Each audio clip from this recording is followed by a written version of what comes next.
a man in China tried to commit suicide by feeding himself to Bengal tigers. That is only 496th on my list of ways I would commit suicide. There's so many better ways to go out pain-free. So according to the Chengdu Business Daily, Yang Jinhai, who's 27 years old, climbed a tree and jumped into the tiger's enclosure on Sunday at the Chengdu Zoo in southwest China's Sichuan province. And this guy is unemployed, and he suffers from some clearly serious mental health issues. And he supposedly started making exaggerated hand movements for about 20 minutes trying to get the tigers to eat him, and they were just kind of looking at him. He was only scratched and dragged a little bit, and they refused to eat him. And he was later treated for depression, of course, thank goodness, and 16 minor wounds. I hope they gave him the good shit for depression, because this guy, when you go to that extent, it's hard to imagine like what goes on in somebody's mind at a time like that. You know, this is interesting, too. I was watching part of that documentary Grizzly Man the other day, which I'd seen before, but one of the guys mentions that, I think he was an expert for grizzly bears.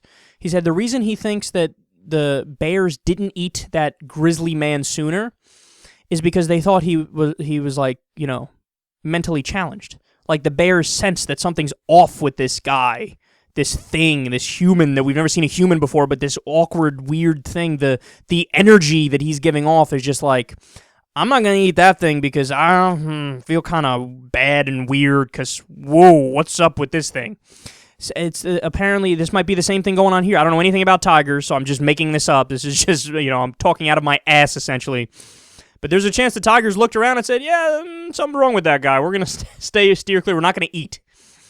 So it's crazy, man. And the thought that some people can get to such a low in their lives where they have this feeling of desperation that they'd rather try to get eaten by a tiger than continue to live. It's hard to quantify that and categorize it and talk about it because it's a feeling that I think most people they've never been that low before. I'm hesitant to say this because I'm not an expert, but it almost has to be a huge chemical imbalance in your brain. Like your brain is incapable of creating serotonin and dopamine and, you know, epinephrine and norepinephrine and all those happiness chemicals that give you a rush and make you feel something like, oh, yay!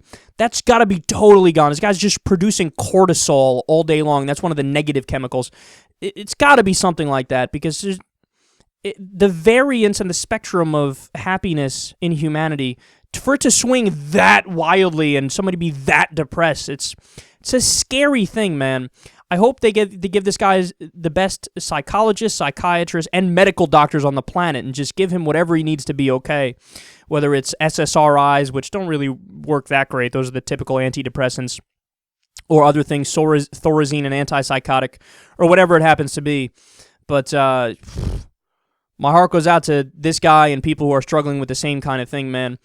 Look, I know it sounds corny and cheesy and obvious even, but don't do it. Just don't do it. There's, you know, people are going to be willing to help you if you bring it up. You know, there's stuff they could do. We have medical science in the year 2014. We can actually change the chemistry of your brain.